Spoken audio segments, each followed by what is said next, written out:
Hey there folks, my name is Peter, and the Snap-on dealer stole my birthday money. That's right folks, I recently celebrated a birthday in the month of April. My wife was generous enough to get me a Snap-on gift card for my birthday. Now, when most people get a gift card, say you get a $50 gift card, you think to yourself, okay, I can spend $50 now and it'll be free.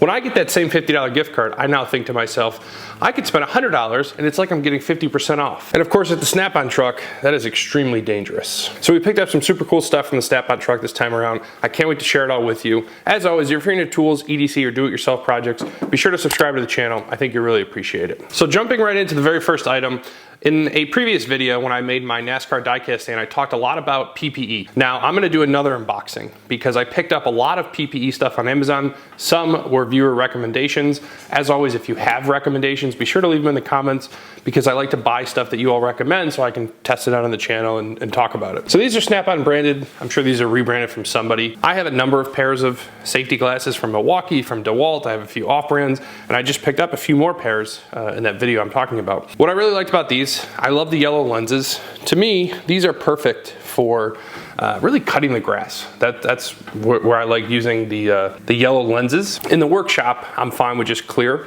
but for outside, I really like having this. What's nice about these is that they have a few different mechanisms of adjustment. Typical adjustment, you can go forward and backward, right? So depending on how long the distance is from the top of your ear to your nose, basically, you can either move these forward or backward.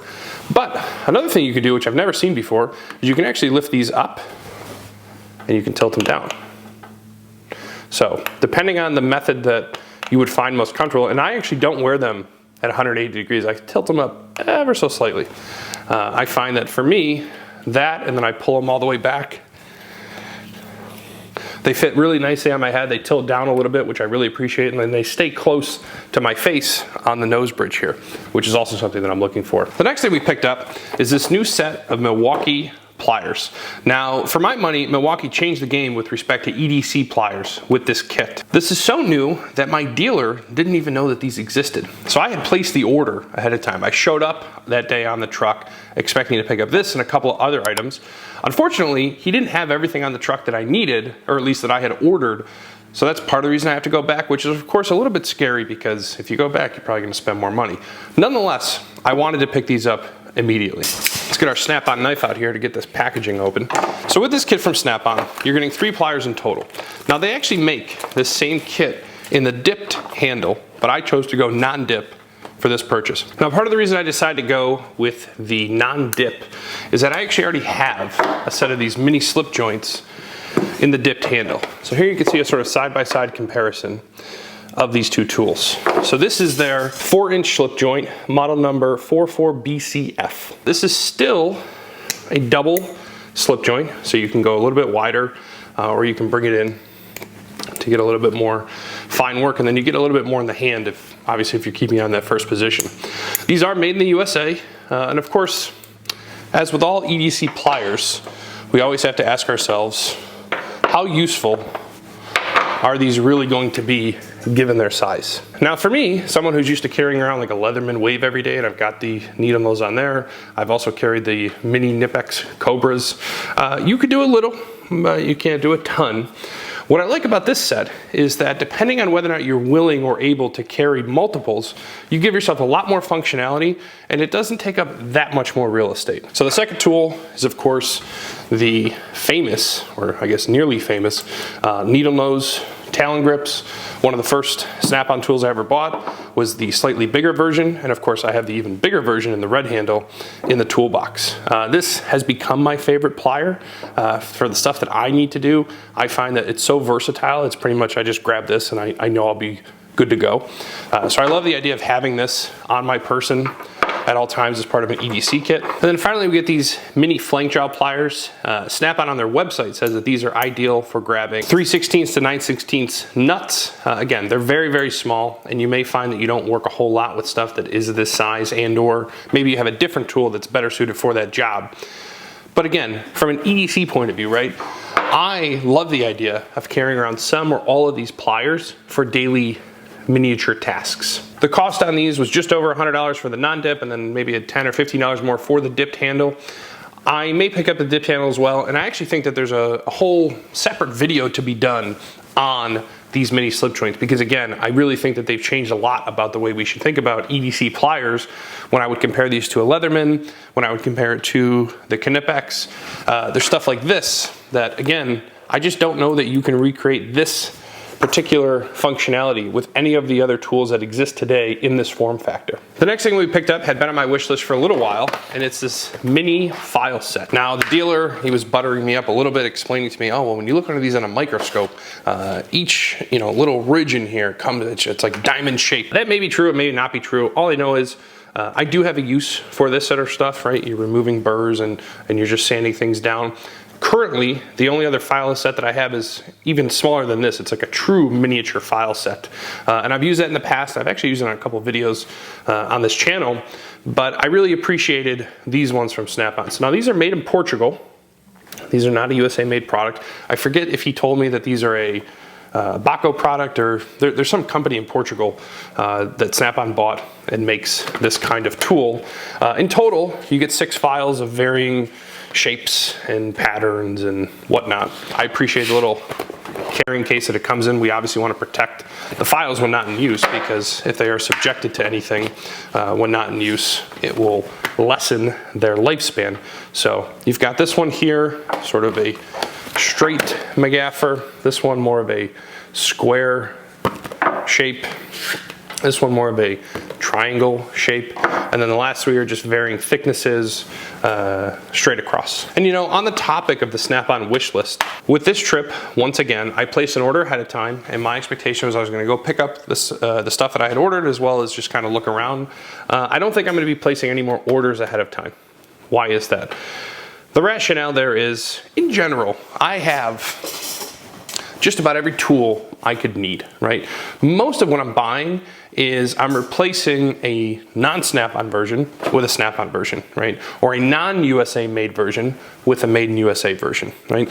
That's the sort of transition that we're going through, and we're doing it together on this channel. What I have found is that when I get on the truck, right, whether it be a promo in the terms of if I buy something, I get something for free, whether it be a promo in the sense of the item is a lower price than I could otherwise buy it for on Snap-on's website. The bottom line is it generally pays to wait on those promos and then buy them, right? So it won't always be the case, right? There will be some times that, for example, I don't have a great set of extensions for my sockets right now. It may behoove me to just say, hey, can you buy me the 1/4 inch Wobble Plus, and I'll pick it up.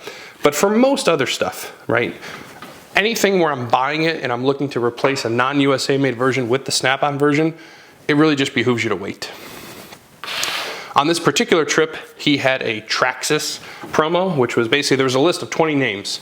And if you bought certain tools, you got your name on a list. And then after all 20 spots were filled out, somebody would scratch off the number to reveal a winner. And you got like this Travis Pastrana, I think it was like an RC car. There was 3 spots left when I got onto the truck. I filled out all 3 spots. So that tells you some of what we bought today. Ultimately, I didn't win. I had numbers 17, 18, and 20, and the winning number was 16. So that was unfortunate, but there was an opportunity there, right? And of course, I got the Bluetooth headphones, I got the cigar cutter, I got a few things today that were quote unquote on sale. And if I had just placed the order ahead of time, there's no guarantee. All to say, I am going to schedule my Snap-on trips in the future around the first week of the month. Basically, the first Friday of every month, I can go visit him. I can pick up the latest flyer, right? So this is April's flyer. My next trip back will be May 3rd. I'll get the newest flyer, see if he has any new promos, and then I can pick up stuff as I need it. In cases where I definitely need the thing right away, I'll place an order. But in general, I find that not to be the case. Next, on my most recent Snap-on unboxing, I took a lot of flack from people in the comments talking about the tape measure that I had purchased. And why would you spend $50 on a 16-foot tape measure from Snap-on? Let me show you why. So this is a $5, $2, I don't really know, Pittsburgh 25-foot tape measure. When you try to pull this thing out, of course, it has no auto lock, which is an additional feature, so I understand that that's not necessarily something that they would have included. It's not as if it's broken. But what I have found is that, one, it's extremely hard to pull this button back. When I do pull it back, if we get out to a certain height, I don't know if I'm going to be able to show it to you because I'm a little close to the wall here, but if you get out to a certain length, do you see that? I didn't do anything. The button is all the way up. This should be feeding backwards, right? Come on. There it goes. That's why, right?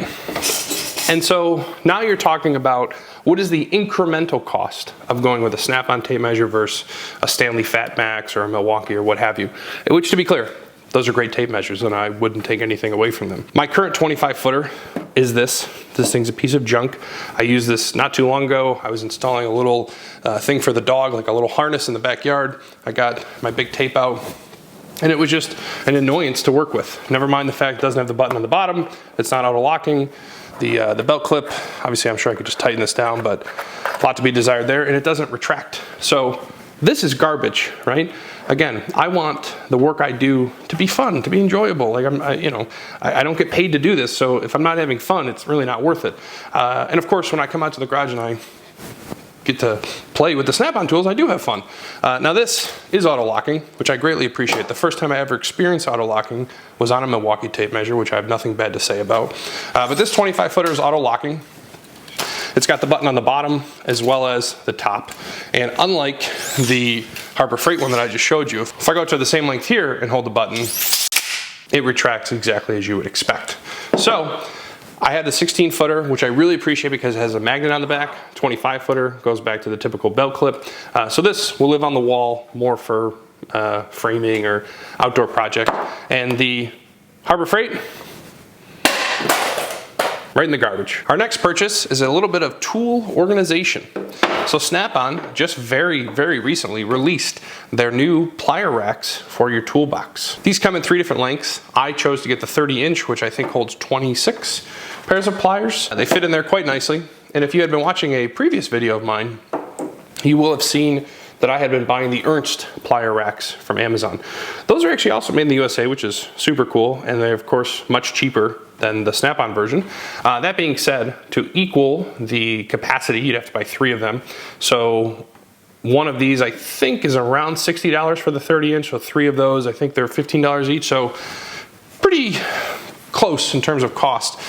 It'll mostly come down to how many pliers you have. Do you need this many racks? And again, this does come in 3 sizes, this one being the biggest, but also a function of, to me, the build quality here is a little bit better, right? We're using a metal, we're dipping this. The Ernst, primarily made of plastic. I don't know that there's a metal component at all contained therein. And what I have found with the Ernst is that it tends to move around a lot in the toolbox. So every time I'm opening or closing the drawer, the thing tends to slide back and forth. Now, some of that gets attributed to the drawer liner and the drawer itself, but some of it does get attributed to the Ernst plier rack that I'm using. This feels pretty sturdy, I would say. There's no magnets in this, which might have been cool, but obviously would have increased the price quite a bit. The dealer did tell me that people were cutting these down, right? So if you have if you want to make a shorter rack, you can cut it down or whatever. And like I said, they do come in 3 sizes, but this is also not as tall as the Ernst, which I do appreciate because, and again, maybe if you have a Snap-on box, this is not a concern or less of a concern. The Ernst is 3.75 inches tall. This is about 3 inches tall, so a lot more clearance. I find that with the Ernst, in certain portions of the box, I really brush up against the top of it. So this gives me a little bit more versatility in terms of what drawer I decide to make use of for my pliers, and I really like it. This is a made in the USA product. It just came out, so I would definitely recommend checking it out if you're looking for some plier organization, and I can't wait to get this installed in my box. So I have 2 more tools we're going to talk about. They are big purchases. Before we do, let's get into some of today's promos. As I was walking off the truck, he's like, hey, do you want some Snap-on cups? I said, of course I want some Snap-on cups. Of course they come in my Snap-on green. These are the flexible cups, so these would be great for the boat, or if you drop them, they're not going to break, which is nice. I believe that they're dishwasher safe, which is super cool. I'd never seen these before. In fact, I've only ever used this type of glass or cup once in the past. I told my wife that I had new cups for us in the kitchen. She said, no, you don't. You have new cups for the garage, so they're going to stay out here. You may see them in future videos, but I thought that was neat. And then he also gave me another Snap-on hat. Today I did not have to buy 2 sets of pliers in order to get the free hat, which was nice. He just gave it to me as I was walking out the door, which I'm always very appreciative of. So the first big purchase that we made. So these are the wide mouth adjustable wrenches in the foam organizer. You may recall, again, if you watch any of my YouTube shorts, I did a sink or a drain replacement on my sink, and I did not have a wrench that would fit over the nut that goes on the bottom of the sink. In that video, I said to myself, do I need the Snap-on wide mouths for this? And of course, the answer is probably no. Obviously, I may do without it, but man, if this is just not the coolest tool I've ever seen. So again, if you're watching the YouTube shorts, I did a video not too long ago where I restored this crescent wrench, and I mentioned there that it's made in Jamestown, which is only a couple hours west of here, and I actually have some family who live there. In fact, my grandfather used to work at the Crescent Tool Factory in Jamestown, so he very well may have made this. What a difference 50 years makes in terms of leveling up the tool, right? So for one, this is exceedingly heavy. I don't have a scale on hand, but I mean, I don't know. You could probably curl this 5 pounds. Then you have this, which you can hold with 2 fingers. And of course, you get a lot more bang for your buck in terms of total width of what the fastener that you're gonna tighten this down with the snap-on. Of course, it has little markings on the front, so you can see, I mean, it looks like this goes out to 2.5 inches, which is massive. And then the whole thing is 12 inches long.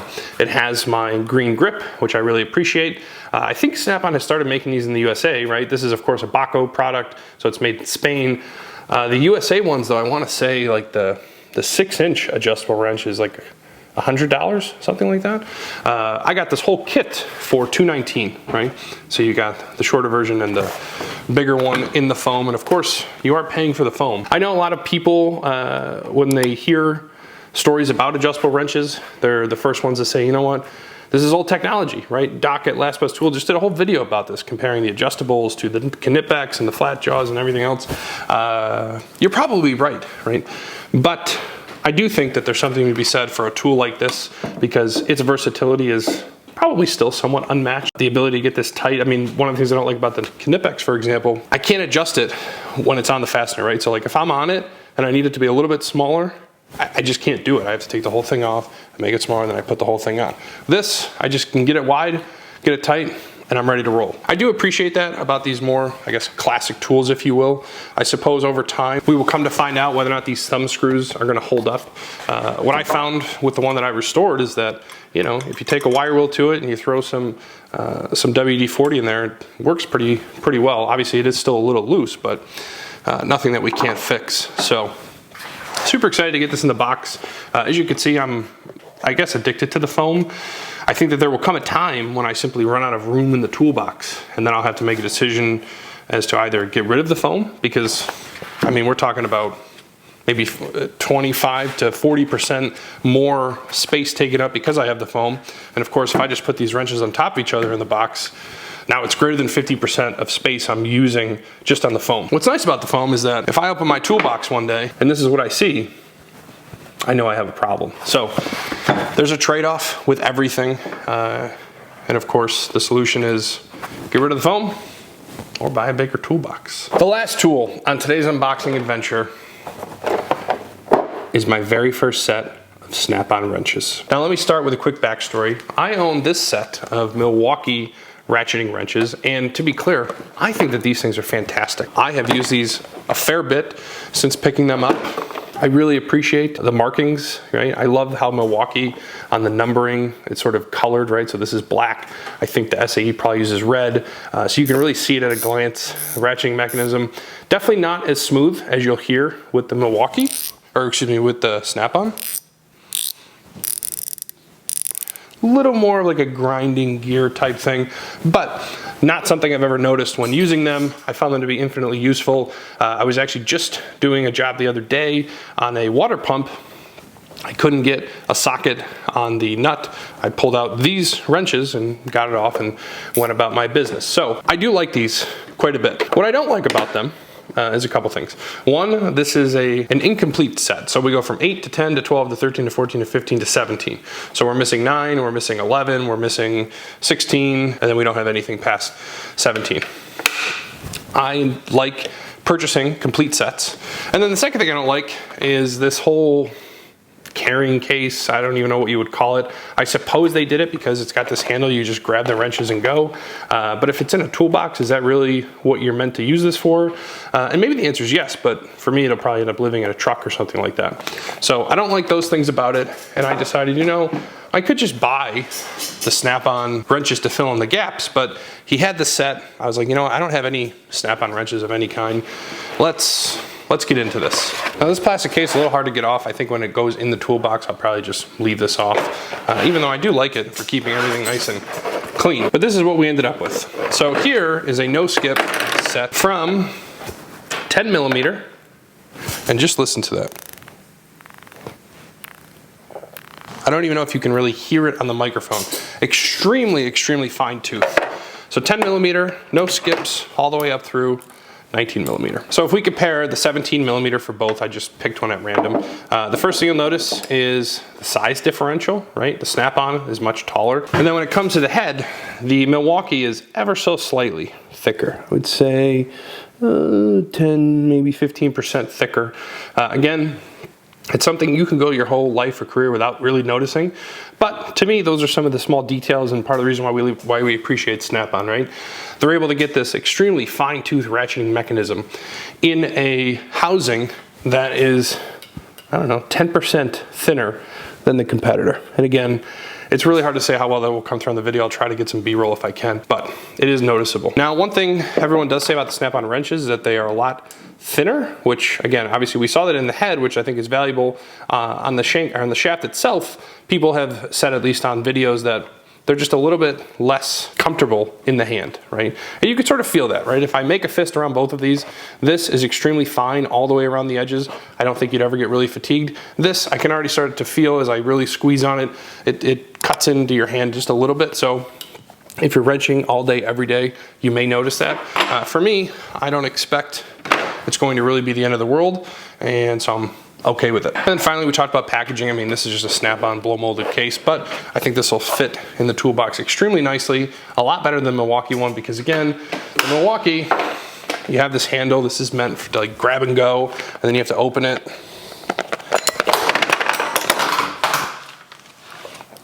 Hope all the tools don't fall out, and then go about your business. Now, the one downside to this set is, like I said, it starts at 10 millimeter. This one started at 8. So this 8 millimeter may still come in handy for us in the future. There's probably a synergistic alliance there for us to make use of. But that's everything we picked up today from Snap-on. Again, I had the opportunity to use my birthday gift card, more of like a 50% off coupon. I will be back on the truck in 2 weeks to pick up a few more items, some of which I already ordered, so I know what they are, but I'm not gonna tell you just yet. And then I'm sure there will be a couple things that catch our eye that we have to pick up. I'm really in the market for a hard handle, 1/4 inch flex head ratchet. All I have in 1/4 inch right now is I've got the stubby flex head, which I appreciate, but if you're trying to get something going, you just have no leverage whatsoever. So right now what I'm ending up reaching for is my much longer soft grip, which is nice, but it doesn't have the flex head, and it's really long, so it's sometimes a little bit cumbersome. So I'm hoping to pick that up, as well as maybe a few more things. If you like this content, please, please, please give it a thumbs up. It helps out the channel more than you know. Thank you all so much for watching. Be sure to subscribe, and I'll see you on the next Snap-on unboxing.